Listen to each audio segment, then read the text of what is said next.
Boa noite, queridos. Boa noite. Melhorou bem, melhorou bem. Quero saudá-los com a graça e a paz do nosso Senhor Jesus. Amém. Amém. Louvado seja Deus. Queridos, vocês já ouviram alguma vez, ou disseram, ou dirão: filho, tem comida na geladeira, qualquer coisa você me liga e não abre a porta para ninguém. Seriam então umas palavras, talvez, de despedida de um pai ou de uma mãe. Talvez você já falou isso. Eu tenho o desejo de poder falar um dia, dando essas diretrizes no momento de uma despedida. Tem comida na geladeira, filho? Qualquer coisa, liga para a mamãe. E não abre a porta para ninguém. Então, palavras de despedida importantíssimas que alimentam o coração, moldam o filho para ele estar preparado para a vida. Pensando nisso, eu quero convidá-los para palavras que foram ditas, não por uma mãe ou por um pai, mas pelo próprio Senhor Jesus, o nosso Senhor e Salvador. E nós vamos juntos, para entender um pouquinho dessas lições hoje, em João, Evangelho de João, capítulo 16. João, capítulo 16, nós vamos ler um versinho das Escrituras e vamos meditar no centro do verso, não é a ideia principal, mas parte do verso que nós vamos meditar essa noite. João 16, o verso 33. Que são palavras do Senhor Jesus, que já vislumbrava a sua morte e está aqui falando com os seus discípulos. Então, ele disse várias coisas e no verso 33 ele diz essas palavras. Eu vou ler uma primeira vez e a igreja todos juntos uma segunda vez. Diz assim a palavra de Deus: estas coisas vos tenho dito para que tenhais paz em mim. No mundo passais por aflições, mas tende bom ânimo. Eu venci o mundo. Todos. Estas coisas vos tenho dito para que tenhais paz em mim. No mundo passais por aflições, mas tende bom ânimo. Eu venci o mundo. Louvado seja Deus. Queridos, palavras de despedida do próprio Senhor Jesus aos seus discípulos.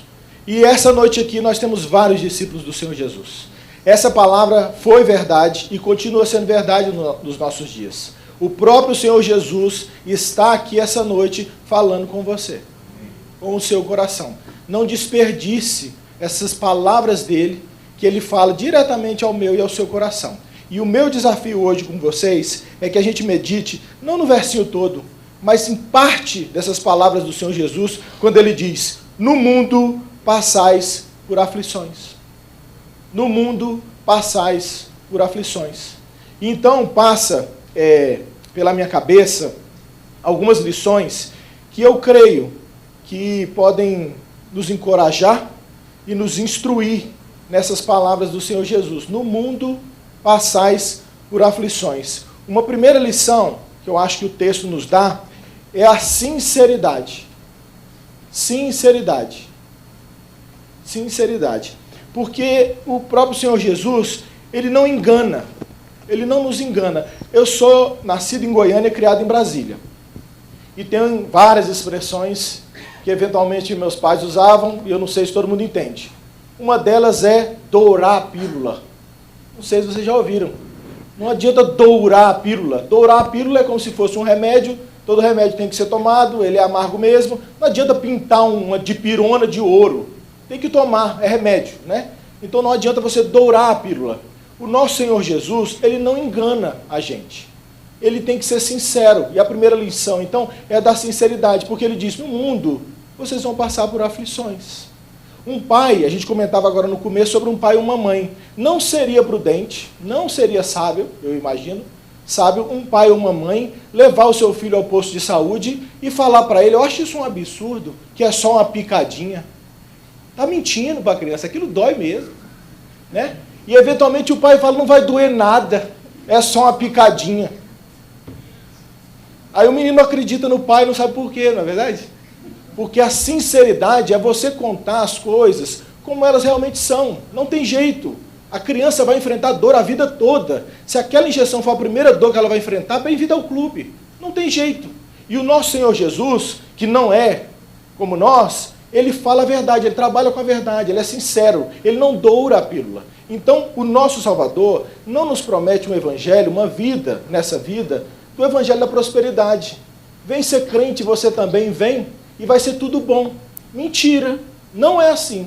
Porque se você é crente há um pouquinho mais de 2 anos, 3 anos, você já começou a ver que ser crente também dói. E, eventualmente, ser crente traz mais lutas que você não teria. Porque uma vez que você já é do time do inimigo, ele nem te incomoda, porque você já está anestesiado, sofrendo. Quando você muda de time, é como quando eu vou visitar missionários na Amazônia. Parece que mosquito na Amazônia não pica índio, mas quando eu chego, atrai. Porque eu não sou de lá, não é verdade? Então, quando a gente é movido para o reino da luz, a gente chama mais atenção do inimigo. Mas o nosso Deus, então aqui, ele trabalha comigo e com vocês nessa noite, uma conversa nos olhos e bem sincera. Por isso eu acho que a primeira lição é da sinceridade, porque ele diz, no mundo tereis aflições. Não tem jeito.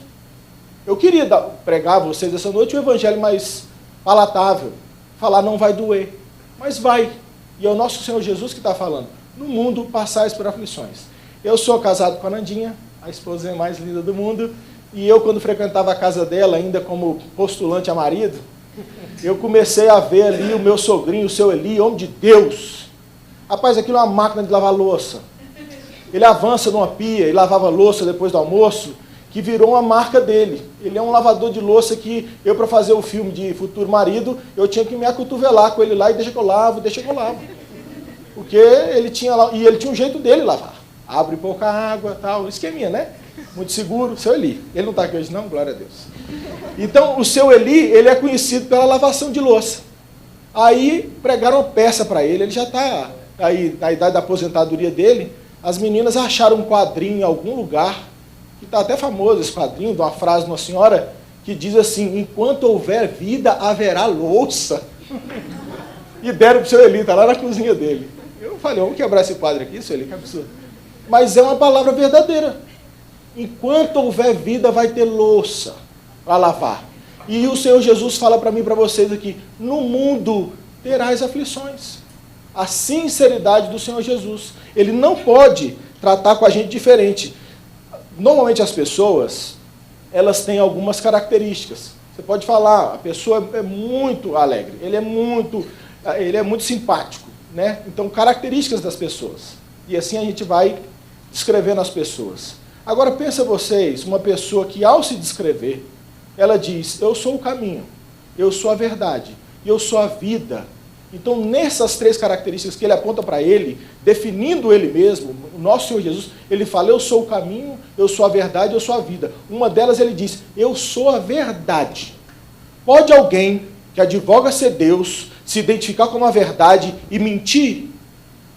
Não tem lógica o Senhor Jesus começar a mentir. A gente não poderia acreditar nele, mas ele diz, eu sou a verdade. Logo, tudo que brotar dos poros dele é verdade. Então, quem é a verdade, jamais pode mentir. E ele está dizendo, então, a verdade, queridos, vai doer. Essa vida nossa aqui vai ter aflições, não tem jeito. Nós vamos ter aflições. E outros versos confirmam isso. Números 23, 19 diz, Deus não é homem para que minta. Confirmando o verso que a gente citou aqui, né? Se ele é a verdade, e ele não é homem para que minta, ele precisa falar a verdade. Jesus é escravo da verdade, ele só fala a verdade, não tem jeito. Então ele diz para a gente essa noite, que no mundo nós teremos aflições. É Tiago 1,17 que diz, toda boa dádiva, todo dom perfeito, são lá do alto, descendo do Pai das luzes, em quem não pode existir variação ou sombra de mudança. Deus não muda o time. Vai ter aflições, pode crer que essa é a verdade. Não existe a opção sem aflições. Não tem. Nesse evangelho, que é pregado nessa igreja aqui, não tem. Se você quiser um evangelho da prosperidade, que promete uma mentira, que não vai doer, você procura igreja aí ao redor. Essa aqui, a gente tenta ser escravo dessa verdade, sendo sincero e pregando o evangelho. Isaías 43, 2 diz, quando passares pelas águas, eu serei contigo, Quando pelos rios, eles não te submergirão. Quando passares pelo fogo, não te queimarás, nem a chama arderá em ti. Aí o HDL, um pastor muito querido, né? O pastorzão que foi pastor do nosso pastor também, Hernandes Dias Lopes, ele diz que, para a gente prestar atenção nesse verso, ele não diz, se passares. Se você passar pelo fogo, ele não vai queimar. Ele diz, quando passares. Quando passares. Ou seja, vai ter fogo, vai ter água revolta. Não tem jeito. Então, a sinceridade de Deus. Aí eu penso, não foi o próprio Deus, em Provérbios, que disse que leais são as feridas feitas pelo que ama, porém os beijos de quem odeia são enganosos? Provérbios 27:6. Eu, como conselheiro de missionários, eu preciso abrir meu coração para vocês. O meu pecado, que eu luto, é querer muito agradar as pessoas. Eu tenho muito desejo de agradar as pessoas. E isso é um pecado muito triste, porque muitas vezes, especialmente no meu passado, longe do Senhor Jesus, eu fiz coisas que eu não queria fazer para agradar gente que eu não gostava. Mas eu queria ser agradável, eu queria ser benquisto. Então, por isso eu experimentei coisas que eu não devia, fui a lugares que eu não devia, fazendo essas coisas, querendo agradar. Como conselheiro, uma vez crente, hoje, servindo como presbítero e missionário, eventualmente eu visito missionários que eu preciso dar uma palavra, um papo reto ao coração deles. Seria mais confortável para mim não exortar, não falar, irmão, eu acho que você está errado. Isso aí não está certo. Eu não consigo ver fidelidade bíblica nesse procedimento que você está fazendo. É mais tranquilo para mim, eu ia sair da viagem tranquilo, e ele gostando de mim. Só que várias vezes eu sou constrangido por esse jeito do Senhor Jesus, que ele é sincero.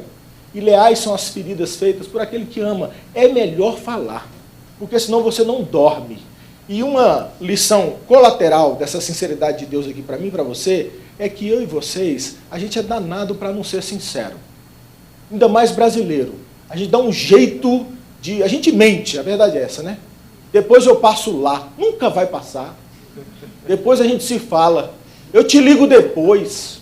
Sim, sim, não, não. A gente precisa ser sincero. Não estou dizendo para ser grosso, nem bruto. Né? A palavra também nos exorta a gente ser amável, a gente falar com brandura. Mas o nosso Deus é um Deus sincero. Por que a gente não é? Por que a gente não fala a verdade? Talvez haveria alguma coisa que eu e você a gente enfrenta que seria bem prudente você ser sincero com a sua esposa, com o seu marido ou com os seus filhos. O papai tem dificuldade, o papai também peca. Você está lutando com essas coisas, filho? Eu também. Você é vidrado em ficar várias horas no seriado. O papai também é escravo de coisas que sugam o tempo. Então você é sincero, porque o pai não é super-herói. Maridos não são os melhores maridos do mundo. A sinceridade de Deus, ao nos falar das aflições, além de nos municiar com essa verdade, ela deveria também nos estimular a sermos mais sinceros. A falar as coisas. Numa viagem que eu quase fiz para o Paquistão, eu estava tentando servir lá um grupo de missionários para ir, e acabou não dando certo. E a nossa tendência ao ser exortado é querer se justificar. E no final, na minha interpretação, eu tentei de tudo para ir. Mas não consegui ir. E eu fui para outro lugar, fui para a Tailândia, visitar uma outra missionária. Rapaz, o missionário do Paquistão, ele me descascou no e-mail. Ele só não me chamou de crente no e-mail. Ele falou várias coisas. Rodou-se um ódio dentro do meu coração, assim, eu acabava de aterrissar no aeroporto da Alemanha, caminho para a Tailândia. Rapaz, mas me deu um ódio, que na minha cabeça veio a defesa, que é quando a gente é apontado pelos outros. Mas eu fiz de tudo para ir para o Paquistão, na minha cabeça. Só que eu engoli seco, aprendi esse final de semana que para engolir seco come farinha. Porque eu queria me defender. Mas depois, porque não é prudente responder na hora, especialmente por WhatsApp, eu orei, esperei, conversei com minha auxiliadora fiel e respondi com esse verso de Provérbios. Leais são as feridas feitas pelo que ama. Porque aquele missionário me ama. A gente está no mesmo exército, na mesma batalha. E eu aprendi muito com isso. A minha agenda precisa ser melhor organizada. Houve ali uma colisão ali de data, alguma coisa que eu deveria ter melhorado. Eu poderia me defender, como normalmente é bom para mim e para você. Mas eu fiz de tudo. Se você morrer com essa defesa, talvez Deus vai ter que continuar te batendo, para você poder aprender. Porque no mundo nós vamos ter aflições, Deus é muito sincero e a gente precisa aprender com essa sinceridade dele. A sinceridade de Deus, querido, quando ele nos fala que nós vamos ter aflições, essa sinceridade dele nos prepara para a vida. É melhor falar logo. Para esse menino que vai tomar uma injeção, é melhor você prepará-lo e dizer, dói, filho. Injeção dói. E a gente tem que tomar, mas não toma todo dia. Louvado seja Deus. Você toma agora e você está protegido, filho. Tem várias doenças que são piores do que isso. Lembra quando você teve febre, quando você vomitou, você passou mal? Essa doída vai te fazer enfrentar melhor esses dias, para não ter essas coisas. É melhor ter assistência. Ela nos prepara para a própria vida. Eu me lembro de quando eu e a Nanda estudamos na Noruega, tinha um módulo do curso que chamava Beyond Survival, que é além da sobrevivência, e parte desse curso era sobre choque cultural. Dizendo que quando a gente vai para outro lugar, você vai com tudo aquilo que é você, os valores, o jeito que você gosta de um feijãozinho, o jeito que você gosta de comida, a temperatura do seu país, como que você vive, tudo você carrega com você. Ao estar em outro lugar, você vai ter um choque cultural. As pessoas conversam diferente, têm valores diferentes. Se você vai para um lugar muito estranho, como por exemplo, como por exemplo a África, quando para a gente o que é sensual seria um decote muito profundo ou uma saia muito curta, lá, segundo o Ronaldo Lidoro, a tala do braço, na região que ele ficou, é o que é mais sensual. Então, o que para nós, as meninas ainda perdidas, querem seduzir, elas subiriam a saia, as meninas africanas subiam aqui a manga da camisa. Então é diferente, é simplesmente diferente. Se uma missionária sai com o braço de fora, camisa cavada porque está muito calor, ela está seduzindo todos os africanos. Porque é diferente. Então, ao ter esse curso sobre várias coisas, sobre alimentação, clima, temperamento, humor, como é diferente, quando eu e a Nanda, tendo o próprio curso na Noruega e visitando outros países, a gente estava melhor preparado. Nanda, agora é que a gente está sentindo aquilo. Agora é que deu saudade do bife. Você está vendo? Essa comida deles aqui, com 3 dias a gente achou ótima. No 7º dia a gente já estava com saudade de Brasília. Porque é diferente. Então, quando a gente foi preparado na escola, ao enfrentar no campo, a gente já estava sabendo como ia ser. É melhor assim. Então, agora é a hora que eu puxo aquela chave de fenda e luto com ela. Quando você fala a verdade, em sinceridade, você prepara a pessoa para a vida. Você não engana, porque é sincero, mas você também prepara para as lutas que vão vir. Agora, o verso. A gente pode ter uma aula rápida aqui de português, para aqueles que estão com saudade da escola. A gente estudou na escola, e não é uma matéria difícil, sobre singular e plural, não foi? 1 pato, 2 patos. Simples assim. Um S muda tudo, né? Ou vai ter uma galinha ou vai ter uma galinhada, se for mais de uma, né? Aqui o verso não diz, no mundo vai passar por aflição. Não diz. Se você olhar para o verso, no meio do verso 33 de João 16, está escrito, no mundo passais por aflições. No plural. A sinceridade de Deus. Ele fala a verdade, toda a verdade. Isso quer dizer que, se você se lembrar do seu último banho de praia, que você tomou um caldo, assim como aquelas ondas vêm, sem programação, e uma atrás da outra, quebrando na sua cabeça, e você se afoga, os problemas, a gente fala lá em Goiânia que eles vêm de turma. Eles também não vêm sozinhos. As nossas aflições não são singulares, elas são plurais. Com isso, por vezes, você está sendo tratado de um lado, achando que já doeu e aprendeu tudo, e vem uma nova aflição. Você achou que já tinha sofrido o suficiente e aparece uma nova aflição de outra cor, de outro tamanho, de outra origem. Porque Deus não está mentindo. Ele fala, no mundo passais por aflições. E eu sempre gosto da história de Paulo, que há um versinho nas Escrituras que diz que ele levou 40 chicotadas menos uma. E 40 menos 1 são 39, aula de português, aula de matemática. Paulo levou 40 chicotadas menos uma, então 39 chicotadas. Se você já levou uma surra da sua mãe, você sabe como é que fica as suas coxas depois da cintada. Hoje em dia não pode bater mais, eu apanhei muito nas coxas.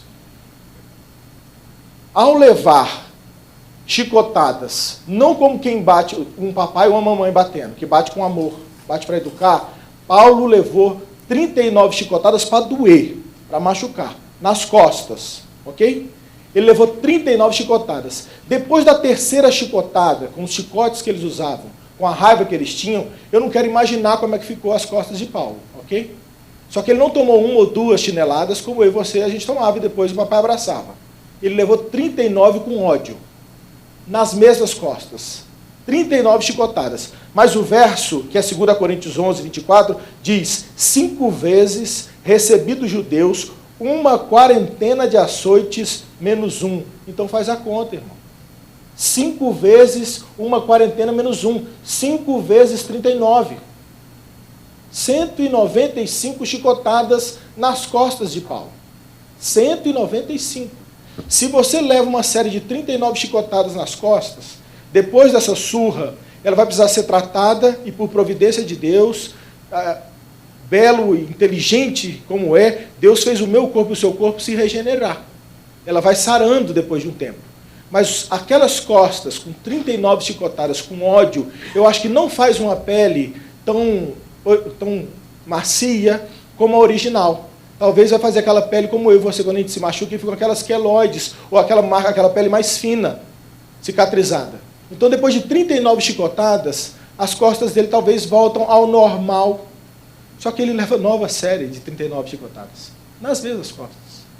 Mas não só 2 séries, ele leva 3 séries, nas mesmas costas. Então, Paulo leva 5 séries de 39 chicotadas nas mesmas costas. Como seriam as costas de Paulo? Todavia, esse homem louva a Deus. Ele sempre louva a Deus. O que eu acho que Deus está ensinando para a gente?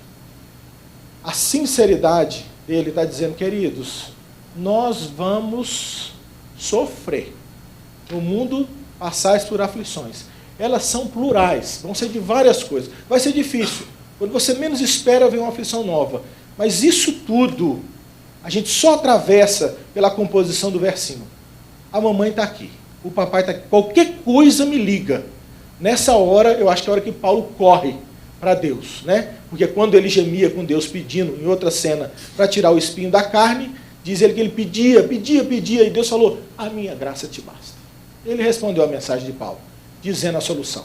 Então, nós vamos ter aflições plurais, mas nós temos o Senhor Jesus. Eu acho que é por isso que ele fala em Filipenses: alegrai-vos no Senhor. Outra vez vos digo, alegrai-vos. É possível ser feliz nessa vida, a despeito das aflições. Corre para o braço do papai e fala: está doendo. E ele vai falar: é para o seu bem.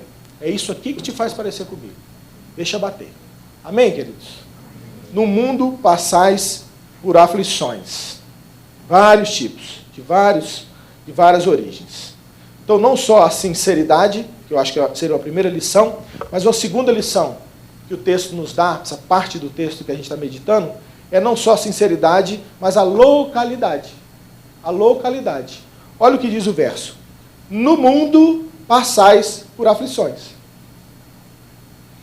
Não só a sinceridade, porque nós vamos ter aflições, mas a localidade. No mundo passais por aflições.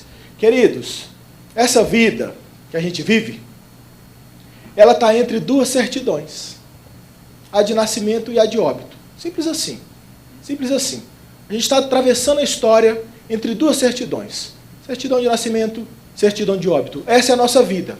Alguns vão romper 120 anos, 105 anos, 90 anos, 80 anos, 70 anos. Eu não sei, eu tenho só 40. E a vida tem passado a galope, na minha vida. Nós vamos viver um tempo. Houve um pastor chamado, um japonês, esqueci o nome dele, acho que é Francis Chan, não, esqueci. É americano, que ele fez uma ilustração muito boa, muito boa. Ele pegou uma corda comprida, comprida, e numa ponta da corda, ele amarrou como se fosse uma fita adesiva vermelha, numa pontinha, fez a marca na ponta da corda, vermelha, e uma corda toda branquinha, entrelaçada. E ele puxava a corda. E ele falou assim: tá vendo essa corda? E ele puxou no púlpito dele, puxando a corda enrolando, ele soltou na corda. Ele falou assim: isso aqui é toda a eternidade. E essa fitinha vermelha aqui marcada é a nossa vida. A gente está vivendo isso aqui. Esse tempo que a gente está vivendo é isso aqui. Na hora que isso acabar, aí vem toda a eternidade. Por quê? Esse versinho está dizendo que nessa vida, nesse mundo, nesse tempo, nesse lugar que a gente está morando aqui, nessa bolinha azul, nós vamos ter aflições. Várias. Mas é nesse tempo É nesse lugar que a gente vive, entre essas duas certidões, nesses anos de vida que Deus nos dá, é que nós vamos ter essas aflições. Tiago 4,14 diz assim: vós não sabeis o que sucederá amanhã. O que é a vossa vida? Sois apenas como neblina, que aparece por um instante e logo se dissipa. A gente está vivendo. É um curto espaço de tempo. Uma neblina, você não segura a neblina. Ela aparece e vai. Mas já já vai acabar. Está acabando, queridos. Para aqueles que são do Senhor, essa verdade anima demais. Né? Nesse mundo, esse lugar é um lugar de muitas aflições. João 15,19 diz assim: se vós fosseis do mundo, o mundo amaria o que era seu. Como, todavia, não sois do mundo, pelo contrário, dele vos escolhi, por isso o mundo vos odeia. Essa vida é lugar de dificuldades. Não tem jeito. Eu sei que tem horas que dá vontade de você gritar e falar: para o mundo que eu quero descer. Não quero mais, está chato.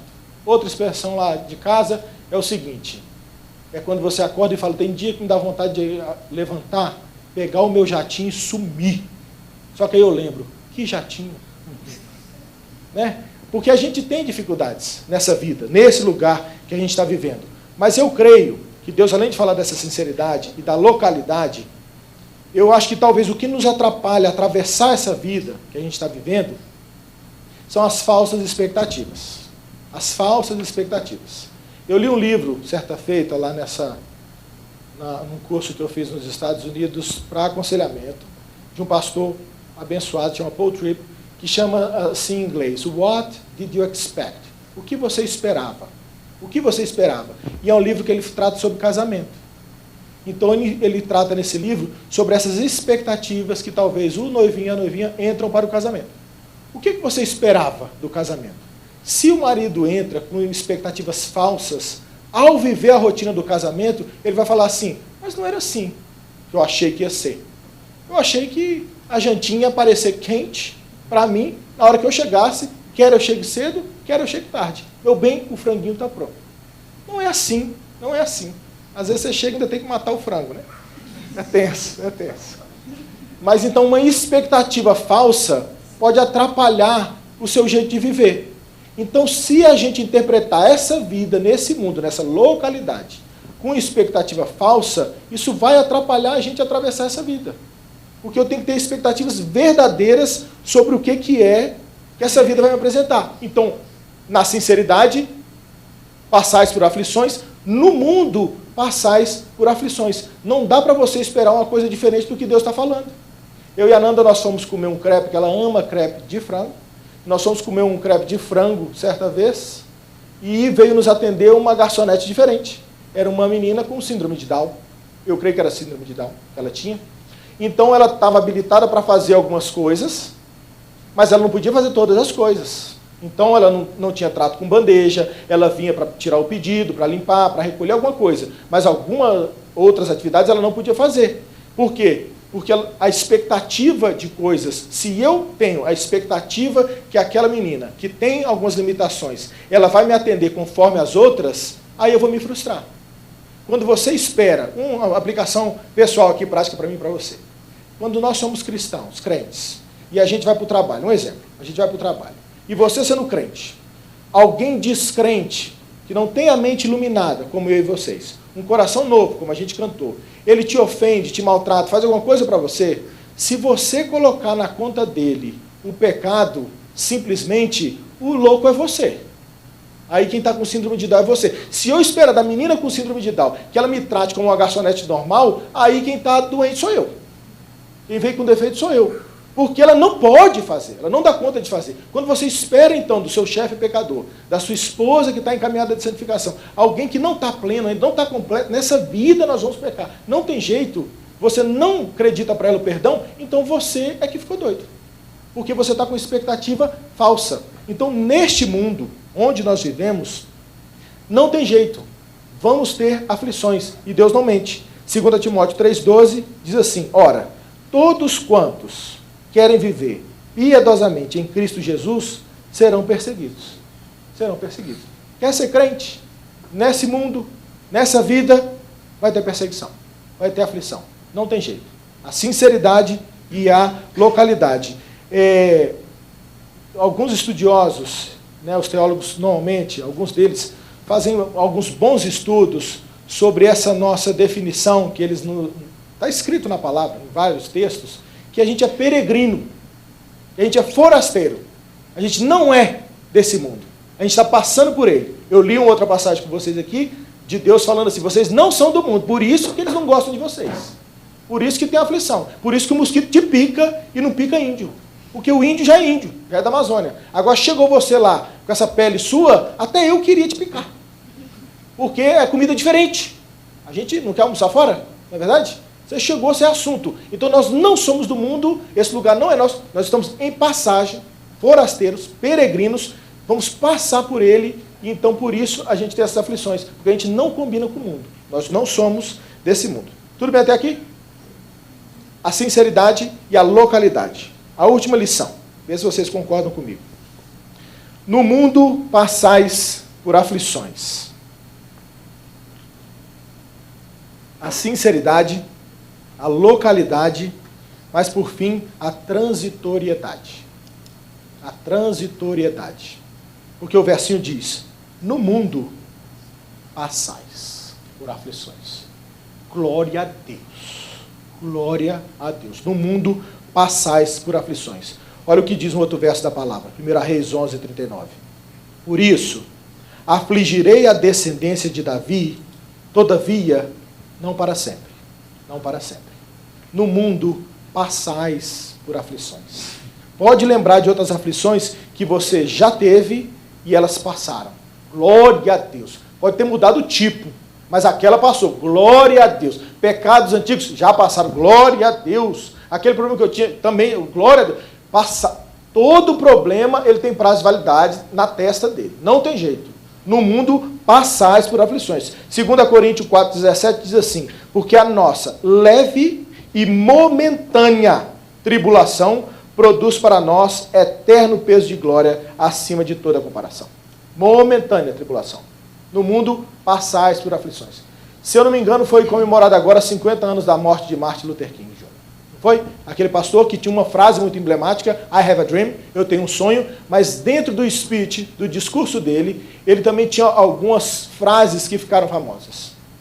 Ele lutava então contra a segregação racial nos Estados Unidos, pregando contra o fim do racismo, né? Bebedores diferentes, banheiros diferentes, tudo diferentes para negros e brancos. Então ele dizia isso, eu tenho um sonho, I have a dream, e ele falava em que essas coisas não vão mais acontecer, e em parte do discurso dele, ele repetia também uma frase em inglês, como que dizia assim, how long, not too long.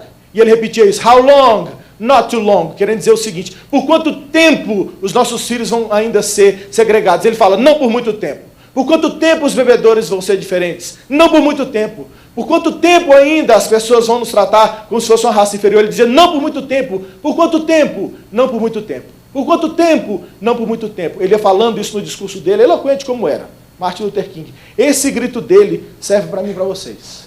Olha bem para a sua aflição e fala, você vai acabar. Porque a palavra de Deus diz, no mundo passais por aflições, ou então rasga a Bíblia. Tira o passais da sua e o louco é você, por mexer na palavra de Deus. No mundo passais por aflições. Houve muita gente nas Escrituras que sofreram, como eu e vocês, por muito tempo. Houve uma história de uma senhora que ela ficou por 12 anos com hemorragia. 12 anos com hemorragia. As meninas sabem qual é o desconforto do ciclo mensal de vocês. Essa senhora ficou 12 anos no ciclo. No ciclo. 12 anos. Só que foram 12 anos, queridos. Chegou um dia que Deus falou, chega. Acabou. Não foram 13, não foram 12 e um mês. A palavra diz que ela sofreu por 12 anos. As aflições dela passaram nessa vida. Ele falou, acabou. Você está curada. Porque as aflições, elas têm prazo de validade no gogó de Deus. Se ele falar, acabou, acabou. 12 anos sofrendo. Mas a gente que sofre mais. Eu me lembrei de outra história, que é aquela história da senhorinha encurvada. Aquela senhora que teve a coluna cimentada em forma de L e só contemplava o chão. O horizonte para ela era o chão, porque ela era uma mulher encurvada. E diz a palavra, Deus registra os números, eu não sei porquê, mas eu me lembrei deles aqui. Essa senhora sofreu por 18 anos. Ela ficou 18 anos encurvada. O episódio dessa história está nos evangelhos, ela aparece, eu imagino isso, né? Que ela está na sinagoga, porque fala que ela estava no culto, e o Senhor Jesus a viu, e uma senhora numa sinagoga, ela não está na frente, que era lugar de homem, ela devia estar lá atrás, encurvada, então mais baixa que a maioria dos homens. Então, se a mulher já era mais baixa, ela ainda estava encurvada pela metade, a altura dela, e o Senhor Jesus a viu e falou assim: você vai ser curada.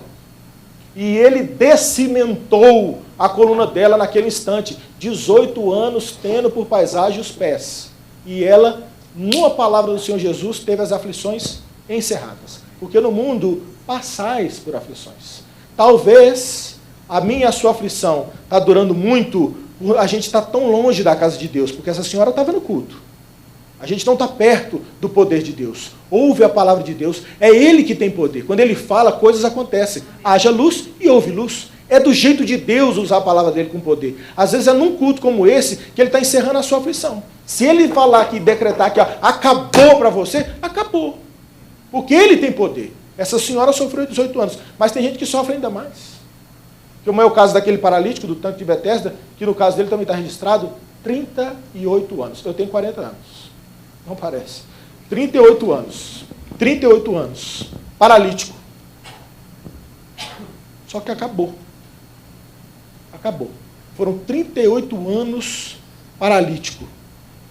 Eu me lembro de gente que dá o testemunho, a Fefe fez a cirurgia de visão, que depois que fez, ela só não chorou, porque, né? Mas ela falou assim, então essas são as cores. Porque quando ela fez a cirurgia, ela enxergava melhor as cores. E há vídeos curtos que a gente vê nas redes sociais, de meninos que não ouviam, e ao ouvir a primeira vez, ou daltônicos, que enxergam as cores a primeira vez, eles caem em lágrimas, porque foram curados. 38 anos sem andar. Mas um encontro com o Senhor Jesus mudou a história dele. Se tiver gente não crente aqui, e esse Deus estiver te visitando essa noite, se a sua vida estava torta, e ele resolver sorrir para você, hoje vai mudar. Suas aflições vão acabar. Porque gente que está muito perdida, nem sabe que está em aflição, às vezes. Agora que vê as cores, vão falar, então isso é que é colorido? Então isso é que é som? Porque ele tem poder para encerrar as aflições no volume dele, na velocidade dele, no tempo que ele escolher. Esses aqui estão registrados, 12 anos, 18 anos, 38 anos. Mas assim, a gente não pode mentir, porque as nossas dores podem durar também, a bem da verdade, uma vida inteira. Tem gente que luta com depressão a vida inteira. Tem gente que tem uma dor crônica a vida inteira. Tem enxaqueca a vida inteira. Tem gente que o filho nunca se converteu a vida inteira. Tem gente que tem um marido que bate e a esposinha nunca contou a vida inteira. Tem gente que tem um casamento podre a vida inteira. Tem gente que luta com um pecado e está perdendo para esse pecado a vida inteira. Toda a vida.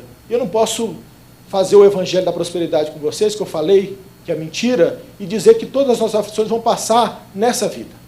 Pode ser que a gente sofra essa vida toda, inteirinha, do começo ao fim, de uma certidão a outra.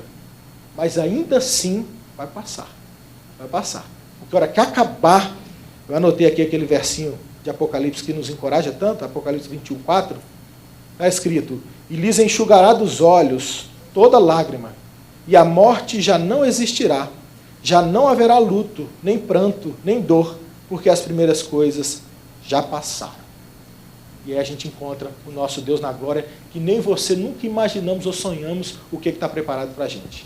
Fato é que a aflição vai passar. Seja nessa vida, quando Deus quiser, ou quando ela acabar. E eu encerro contando para vocês, lendo para vocês, na verdade, um poema que, visitando um homem de Deus, o pastor Bob, lá nos Estados Unidos, um pastor com a cara de americano, ele é bem americano, né? Branquinho, fofinho, ele tem uma casa lá, num lugar de muita neve, lá em Michigan. Eu e o Beto, meu melhor amigo, foi presbítero aqui, a gente visitava lá o pastor Bob, e ele, era um dia de neve lá fora, a gente super feliz de estar ali, era como se a gente estivesse com o nosso super-homem, né? A gente admirava muito o Bob, e poder estar com ele ali era um presente. E eu me lembro da gente estar sentado na sala dele, a lareira queimando, neve lá fora, e ele gosta muito de poemas. E ele foi falar de cor um poema para a gente, que eu acho que tem tudo a ver com essa última lição que a gente estudou aqui, não só a sinceridade, a localidade, mas a transitoriedade das nossas aflições, se a gente sofreu uma vida inteira. E aí eu traduzi o poema, como eu pude, e queria ler para vocês, para encorajar os nossos corações. Diz assim, o poema que ele recitou naquele dia. É uma cena de funeral, ok? Eu esqueci de falar, é uma cena de funeral. A esposa teria perdido ali o esposo crente.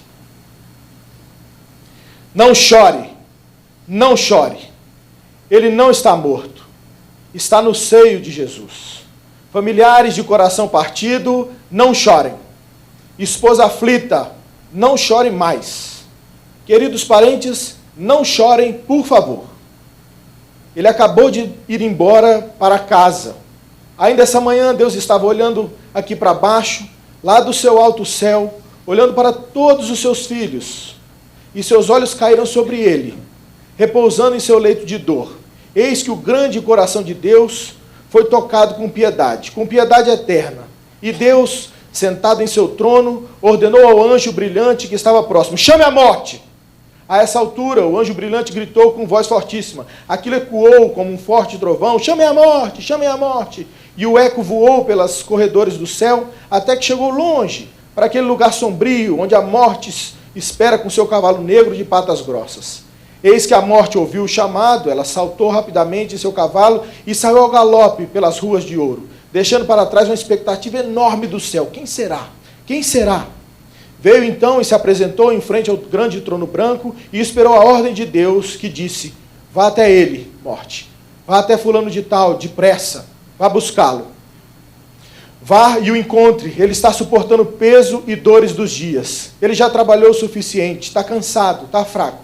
Vá até lá embaixo e o traga para mim. E a morte não disse uma palavra sequer, mas simplesmente soltou as rédeas do seu cavalo negro e o esporou com esporas pontiagudas. Então, aquele animal apertou os dentes, empinou, relinchou e saiu uma vez mais ao galope. Só que dessa vez, deixando para trás os portões de pérola do céu e atravessando entre sol, lua, estrelas, como um relâmpago em linha reta, veio até a terra. Eis que nós não podíamos ver, mas ele, o doente, sim. E isso não lhe causou medo ou espanto. Olhou para a morte como quem olha para um amigo bem-vindo. Ele pensou: estou indo para casa. Sorriu e fechou os olhos aqui para abrir na glória. Então a morte o levou como um bebê, estava em seus braços gelados, mas não sentia frio algum. A morte montou em seu cavalo outra vez e partiu para a glória, para o grande trono branco, e lá colocou ele no colo amoroso de Jesus, que alisou o seu rosto enquanto os anjos cantavam. Ele abriu os olhos e sorriu.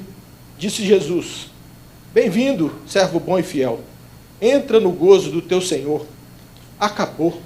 Não chorem mais, não chorem parentes, por favor, não chorem amigos. Ele não está morto, mas está em casa e descansa com Cristo. Vamos orar?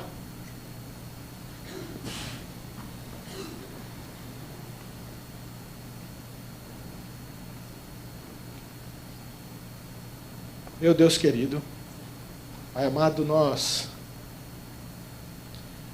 queremos louvar o Senhor, Pai, porque o Senhor foi bem sincero com a gente essa noite.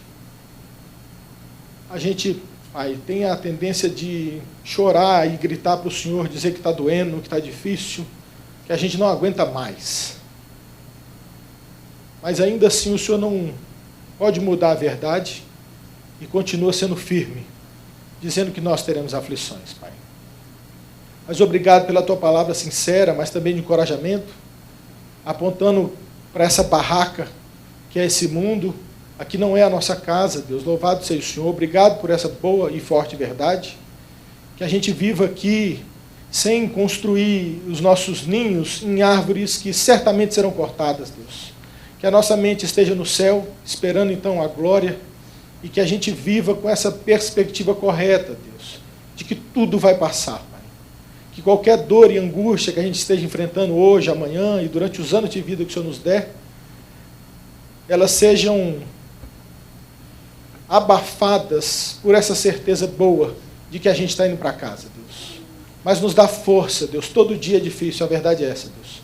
Todo dia é difícil. Todo dia tem alguma coisa, Deus. Não deixa que o inimigo, então, nos assombre. Não deixa que o nosso próprio pecado floresça. E não deixa que esse jeito de pensar do mundo, as filosofias mundanas, entrem e comecem a ser professores de nosso coração, Deus. Nos perdoa por tudo que a gente fez até aqui, Deus, se a gente não tinha entendido essa forte verdade, e nos ensina para que daqui para frente a gente não só viva, essa verdade, mas que a gente ouse falar desse versinho para outros, Deus. Que todo mundo que chegar sofrendo perto da gente, a gente possa ter uma conversa em particular. Que a gente possa mandar uma mensagem, fazer uma ligação para poder encorajar com essa palavra. Vai passar e a nossa paz está no Senhor, Deus. O Senhor venceu o mundo, Deus. Que o Senhor nos presenteie com paz essa noite e que a gente tenha os nossos corações transformados. Em nome do Senhor Jesus. Amém.